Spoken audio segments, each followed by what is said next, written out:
Evangelho segundo Mateus, capítulo 14, do verso 22 ao verso 36, nos diz assim: Logo a seguir, compeliu Jesus os discípulos a embarcar e passar adiante dele para o outro lado, enquanto ele despedia as multidões. E despedidas as multidões, subiu ao monte a fim de orar sozinho. Em caminho à tarde, lá estava ele só.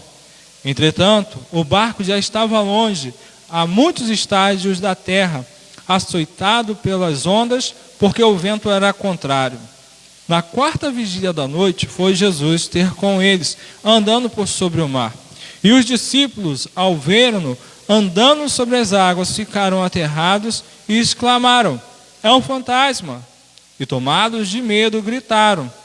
Mas Jesus imediatamente lhes disse: Tem bom ânimo, sou eu, não temais.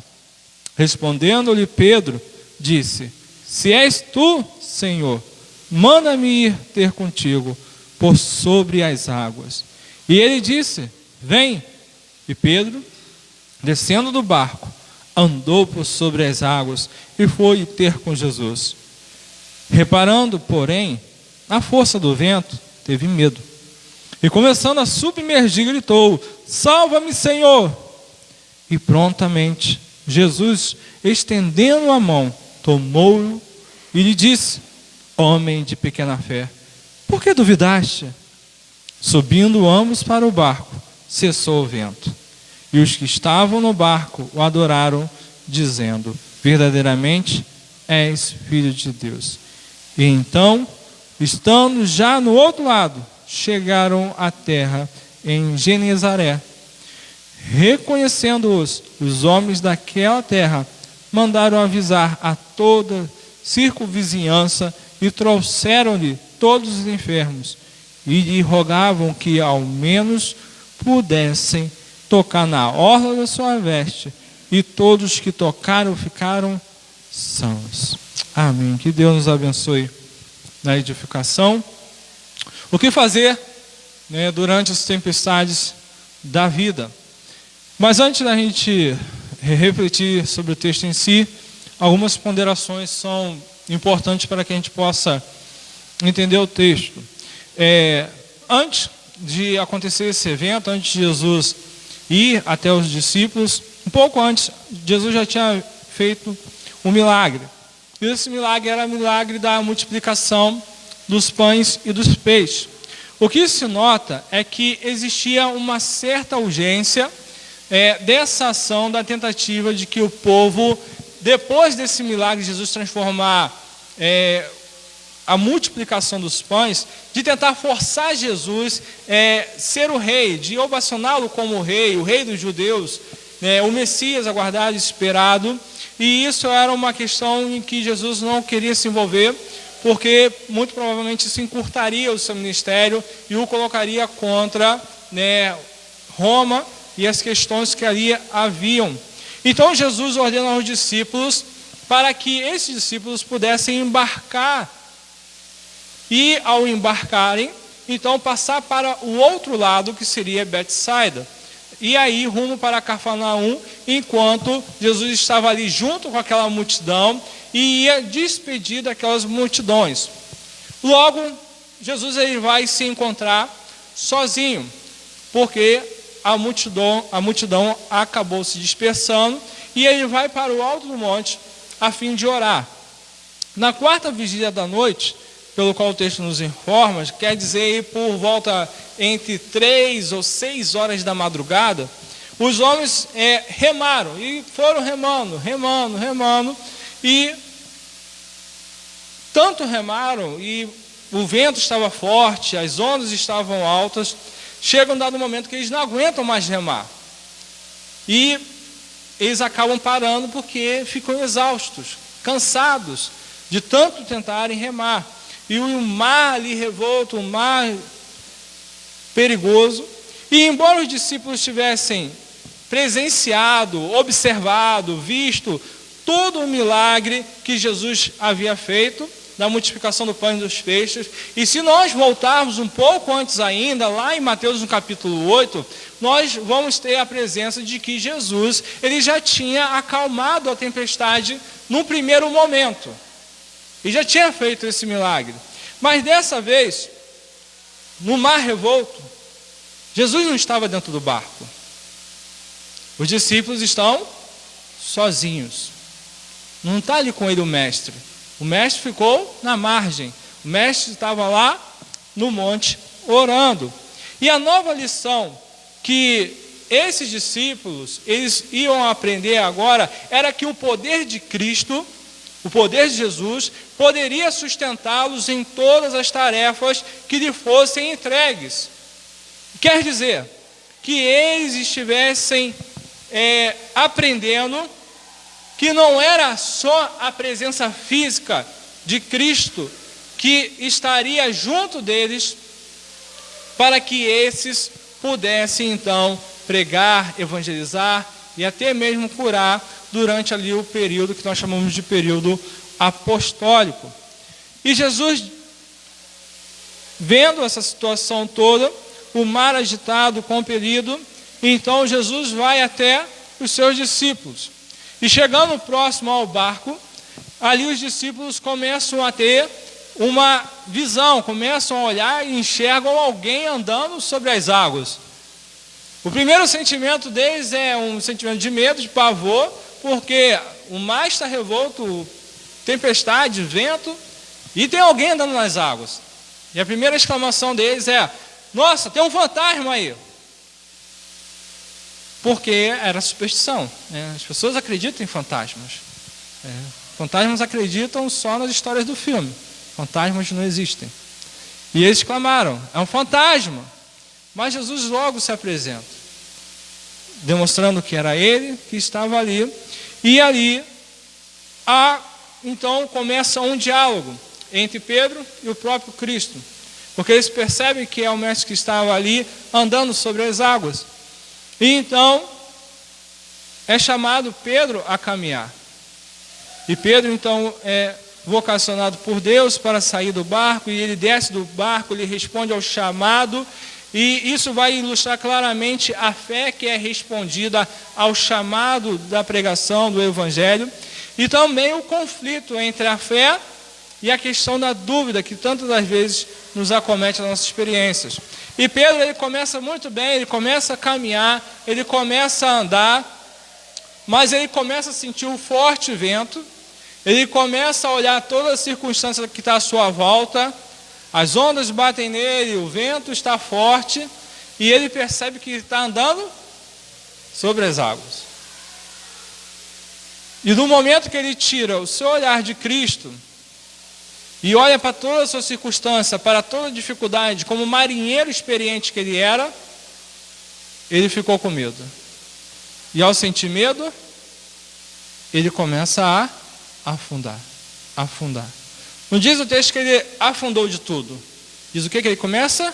Submergir, começa a afundar. E assim como quando ele começa a afogar, a descer a água, Jesus não deixa ele descer de uma vez. Jesus estende a sua mão e o puxa. E ao puxar, dá uma declaração para ele: homem de pequena fé. Tá? Isso é até uma tradução bonita para dizer assim: você não tem fé nenhuma.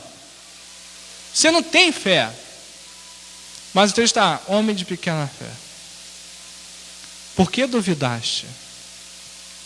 E apesar dos discípulos andarem com Cristo, apesar dos discípulos verem os milagres de Jesus haver operado, apesar de tudo que eles já haviam presenciado, ainda havia dúvidas. Dúvidas nos seus corações. Nós já temos uma jornada na vida da igreja. Alguns 5, outros 10, 15, 20 anos na caminhada do Evangelho. Mas são pessoas ainda que estão com dúvidas. E a gente acaba olhando todo um cenário, acaba olhando toda a dificuldade, os ventos, a maré, toda a dificuldade, mas ainda no nosso coração está lá a dúvida: será que Deus realmente Ele está aqui comigo? Será que Deus realmente Ele pode realizar um milagre? Será que Deus realmente está me conduzindo? E o que a gente então faz? Quando todas essas dúvidas aparecem, quando esses questionamentos aparecem em relação à nossa fé e à nossa vida com Deus. O que fazer durante as tempestades da vida? Se você olhar o versículo 27 aí, né, e os discípulos, ao verem andar sobre as águas, ficaram aterrados, exclamaram: é um fantasma, e tomados de grande medo. Mas Jesus imediatamente lhes disse: tem de bom ânimo, sou eu, não tem mais. Tem de bom ânimo aqui é a mesma coisa que nós disséssemos assim: tenha coragem. A gente, às vezes alguém tem medo de altura, mas vai subir em um lugar que é seguro, mas a pessoa não quer subir porque ela tem medo de altura, mas aí você diz para ela: larga de ser medroso, tenha coragem, suba, não vai acontecer mal algum. O que Jesus está chamando a atenção aqui dos discípulos é para isso: tenha coragem. Sabe por quê? Foi Ele que nos trouxe até aqui. Foi o próprio Jesus que enviou os seus discípulos para o meio do olho do furacão, da tempestade. Foi Ele que colocou eles ali. A gente tem que lembrar que foi Jesus que disse para que eles pudessem atravessar de um lugar para o outro. Então foi Ele que mandou e colocou eles no meio de toda a dificuldade. A tempestade aqui, meus amados irmãos, veio porque ela estava dentro da vontade de Deus. E não, como a gente vai perceber, um outro personagem que passa por uma mesma questão de uma tempestade, de Jonas, o profeta Jonas, que estava o quê? Fora da vontade de Deus, porque Jonas fez o quê? Deus desobedeceu a Deus quando Deus disse para ele: vá para Nínive e pregue o arrependimento para que os ninivitas possam se arrepender dos seus pecados. Mas uma vez que Jesus sabia que a tempestade estava prestes a vir, por que os mandou deliberadamente para o meio daquela tempestade? Jesus não estava lá no monte orando, porque já no monte Jesus não orou e falou assim: tempestade, passe. Eu não quero que os meus discípulos não tenham dificuldade. Que passe para o outro seguros, sem nenhum problema, sem nenhuma dificuldade. Sabe por quê, irmãos? É porque os discípulos, na verdade, estariam mais seguros dentro da tempestade. Porque dentro da tempestade, eles estariam dentro da vontade de Deus. Se eles estivessem em terra, ficado às margens com a multidão, eles não estariam no centro da vontade de Deus, mas fora da vontade divina. Não devemos, meus amados irmãos, julgar a nossa segurança apenas com a base nas circunstâncias que a gente vive. Ao ler a Bíblia, nós vamos descobrir que há dois tipos de tempestade, para a nossa reflexão nessa noite. Tá? Existem outros, podem existir outros, mas eu trouxe apenas dois para a gente refletir. E aí a gente acaba descobrindo que existem dois tipos de tempestades. Existe a tempestade que vem para a correção, quando Deus nos disciplina, foi o caso de Jonas. E existe tempestades que vêm para o aperfeiçoamento, quando Deus quer nos ajudar a fazermos crescer, desenvolver, amadurecer. Jonas enfrentou uma tempestade porque havia o quê? Desobedecido a Deus. E Jonas precisava o quê? Ser corrigido. Deus estava corrigindo Jonas. Mas os discípulos enfrentaram uma tempestade porque havia o quê? Obedecido a Cristo. Não é assim que às vezes os cristãos eles pensam? Não, se você está na prova, é porque tem algo errado na tua vida. Se você não está na prova, é porque Deus está te abençoando. Então, a dificuldade da vida é para ou nos corrigir ou nos aperfeiçoar. Então, essa história de que acabou-se os seus problemas, acabaram as suas dificuldades, porque você é um cristão, é mentira, porque as dificuldades sempre vão existir, sempre vão aparecer. Deus vai te colocar sempre no meio das tempestades para que você ou seja corrigido, ou que você amadureça, desenvolva, cresça, porque essa é a finalidade de você ser um filho de Deus. Mas agora, o que a gente pode presenciar aí é que ele os testou, permanecendo não dentro do barco, como no capítulo 8 de Mateus, mas agora ele estava fora do barco. E muitos cristãos têm a ideia equivocada de que, se obedecer à vontade de Deus, só navegarão em águas tranquilas. Quando foi que Jesus prometeu que vocês não teriam dificuldades? Um monte de igreja prega aí que o crente ele não pode ter dificuldade, ele tem que determinar que não vai passar por dificuldade. É porque nunca leram Bíblia. Porque se ele lesse João 16:33, o próprio Jesus disse para eles o quê? No mundo tereis o quê? Aflições. Então a gente vai passar pelas dificuldades. Mas Jesus falou o quê? Tenha de bom ânimo, tenha coragem. Você vai passar pela dificuldade da sua família, dificuldade financeira, essa pandemia, o câncer, qualquer doença, você vai passar, mas você precisa ter o quê? Bom ânimo, força, coragem, não desiste.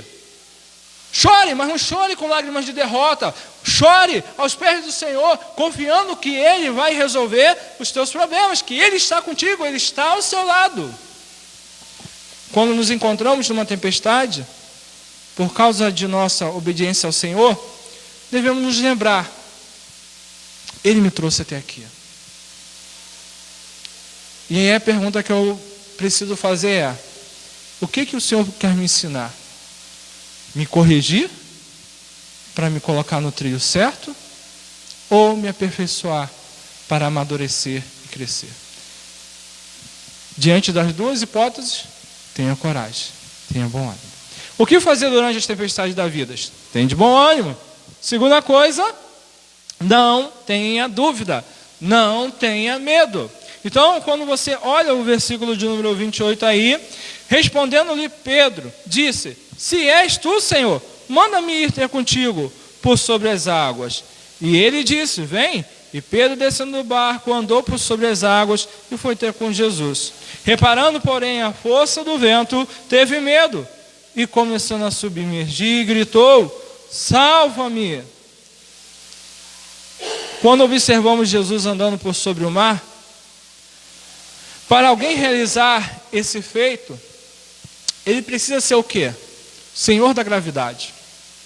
Para alguém andar sobre as águas, ele precisa ser o Senhor dos ventos. Para alguém andar sobre as águas, ele precisa ser o Senhor das ondas. E só o Criador é que tem esse poder de andar sobre as águas. Os discípulos estavam ali frenéticos, deram lugar à superstição, gritaram que era um fantasma, talvez pensassem que era, talvez até mesmo um arauto da morte que estava ali para ceifar a vida deles, para que eles tivessem ali a sua morte. Mas nesse texto, Pedro aparece com destaque nessa parte central do Evangelho de Mateus. E geralmente se culpa Pedro por ter tentado andar sobre as águas, mas ele teve uma permissão. Jesus permitiu, Pedro, ande sobre as águas. Somente o Senhor dos mares, somente o Senhor das águas, somente o Senhor das ondas, somente o Criador é que pode nos dar autorização para caminhar sobre as águas, porque fisicamente isso é impossível. Mas o Senhor, o Criador, que é Cristo, manda Pedro caminhar sobre as águas. Pedro saiu do barco, começou a andar em cima da água, em direção a Jesus. Pedro não colocou o primeiro pé na água e afundou. Não, Pedro deu alguns passos em direção a Jesus. Ele caminhou por um pequeno trecho, com um vento nas suas costas. Pedro era um homem experiente em relação ao mar. Ele reparou o vento por meio da espuma que era produzida pelas ondas. Ele tinha praticamente alcançado Jesus, estava próximo de Jesus, quando foi tomado pelo medo e pela dúvida.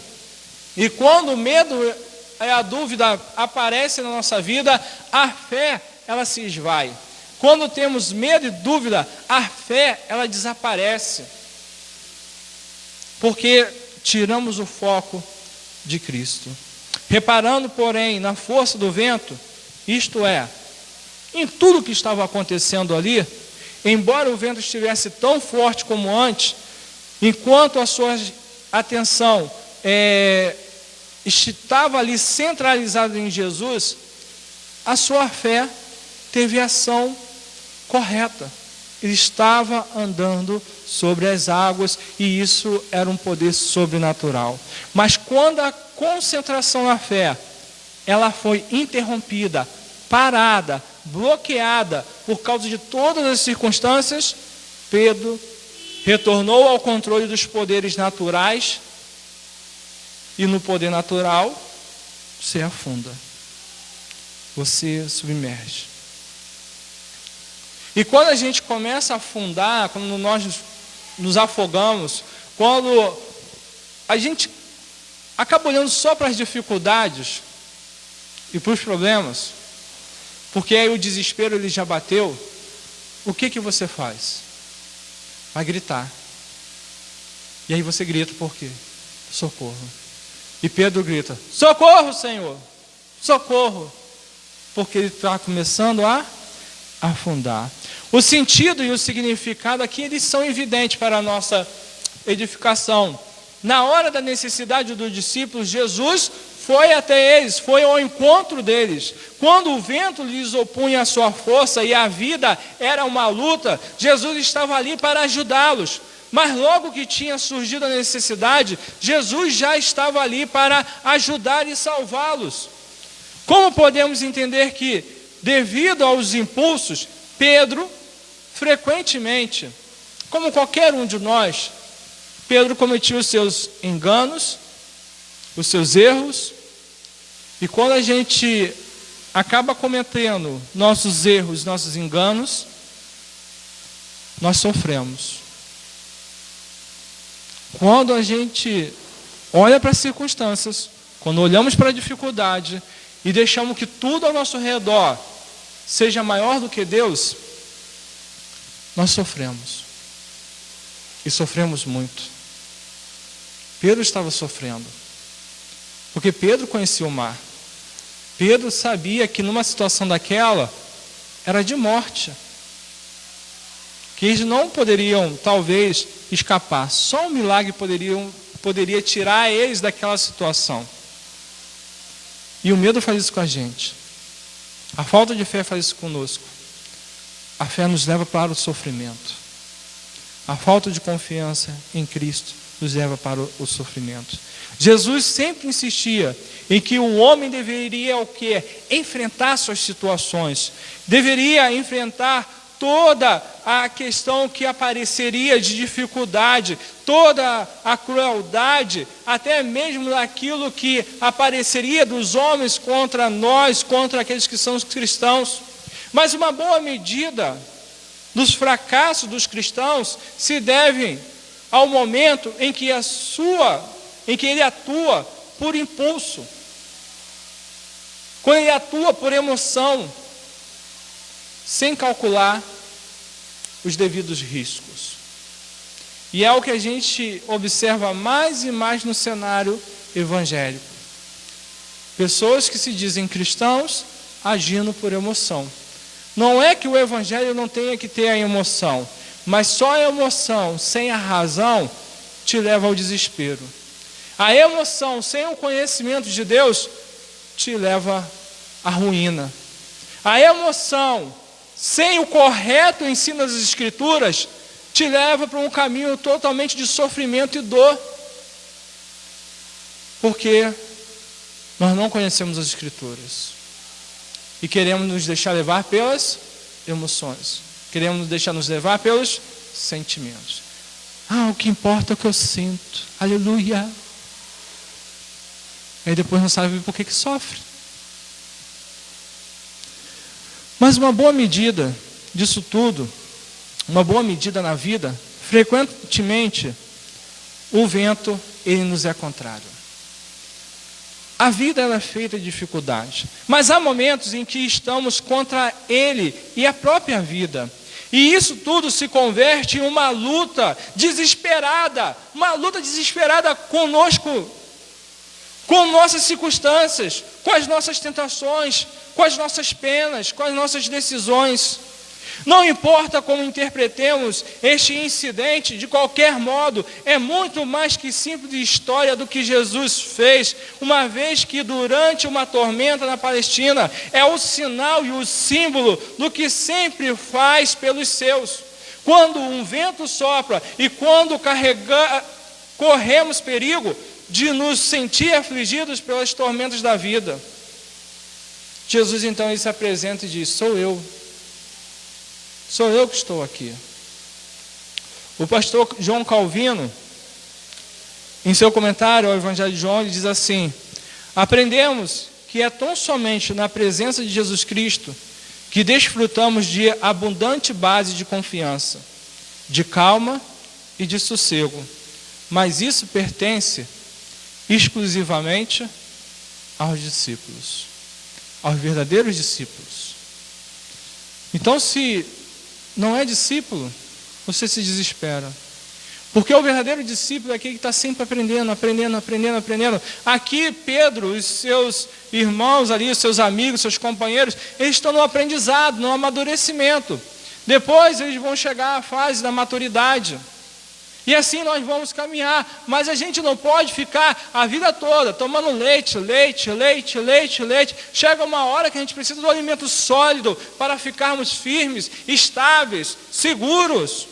Em meio à noite tão escura, em meio à tempestade, o som da voz familiar devolveu a segurança onde a visão não era suficiente. Então, Pedro foi resgatado pelo Senhor Jesus. Homem de pequena fé. Mas isso, quando ocorre, esse medo e essa dúvida, o que Jesus faz conosco? O que Deus faz por nós? Ele estende a sua mão, para que nós não venhamos a submergir. Se você olha aí o versículo 31, para finalizarmos, diz assim: e prontamente Jesus, estendendo a mão, tomou-o e lhe disse: homem de pequena fé, por que duvidaste? Subindo ambos para o barco, cessou o vento, e os que estavam no barco o adoraram, dizendo: verdadeiramente és Filho de Deus. Jesus então estende a sua mão, e é uma nova exibição do poder sobrenatural de Deus. Pedro não estava caminhando sobre as águas? A dúvida fez ele afundar, não fez? Pedro voltou a andar nas águas. Por quê? Jesus pegou ele e arrastou ele? Não, Pedro, vem cá, Pedro, homem de pequena fé, eu vou te arrastar até o barco. Parece que é isso, né? Não. Ele estava afundando. Levanta, Pedro. Pedro ficou de pé de novo. E quando Pedro ficou de pé de novo, eles caminham até o barco. Pedro volta a andar sobre as águas. E agora sob o cuidado de quem? Do próprio Cristo que está segurando na sua mão. Cristo está sempre segurando na nossa mão. Deus está sempre segurando na nossa mão. Independente daquilo que nós passamos, sofremos, enfrentamos. Porque não é só o salvamento físico por meio da força humana, mas agora ambos juntos regressam para dentro do barco. Quando Jesus utiliza a expressão homem de pequena fé, é para dizer: vocês não possuem fé. E demonstra-lhes que a fé procede da confiança nele. Você precisa confiar nele. O próprio apóstolo Paulo vai definir fé em Efésios 2,8, dizendo: porque pela graça sois salvo mediante a fé, e isso não vem de vós, é dom de Deus. É um dom que Deus deu para nós, a fé, para crer nele, confiar nele, estar nele. O milagre, ele foi concedido para mostrar, em primeiro lugar, que a fé completa em Jesus Cristo, como divino Messias, é suficiente para todas as tarefas que nós recebemos. E em segundo lugar, que a recusa de Jesus em aceitar a proposta política da multidão não deveria desiludi-los. Por isso, o pastor Calvino diz assim em sua Instituta: a fé consiste no conhecimento de Deus. Se você ler Oséias 4:6, o que Deus diz para o seu povo? O meu povo perece, sofre, porque lhe falta conhecimento. Às vezes a gente pensa assim, poxa, bobagem ir para o estudo bíblico, bobagem para a escola dominical. Aí depois pergunta, por que eu sofro? Porque o estudo bíblico e a escola dominical é o local que você tira a dúvida. Dúvida da sua fé, dúvida da palavra de Deus. É o local que você tira a dúvida. É o local onde você vai estudar e vai aprender mais e você vai tirar as dúvidas. Uma igreja, ela não é medida pelo culto de domingo. Uma igreja é medida pelo seu estudo bíblico. Porque é onde as pessoas estão para estudar. 1 hora, 1 hora e meia. Porque é o estudo da palavra que vai nos fortalecer para seguir em frente. E imediatamente Jesus estendeu a mão, segurou Pedro e disse, como é pequena a sua fé, por que você duvidou? Então os dois subiram ao barco e o vento fez o quê? Calmou. E os discípulos adoraram a Jesus dizendo, de fato, o Senhor é o Filho de Deus. Sem Jesus no barco, os discípulos não conseguem chegar ao seu destino. Quando Jesus sobe no barco, a tempestade se acalma, e isto não quer dizer que estaremos livres dela.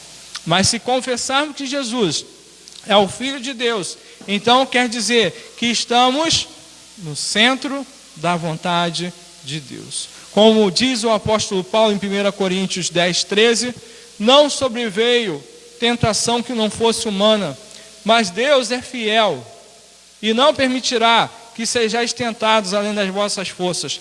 Pelo contrário, juntamente com a tentação, vos proverá livramento, de sorte que a possais suportar. Às vezes a gente pensa, não vou conseguir.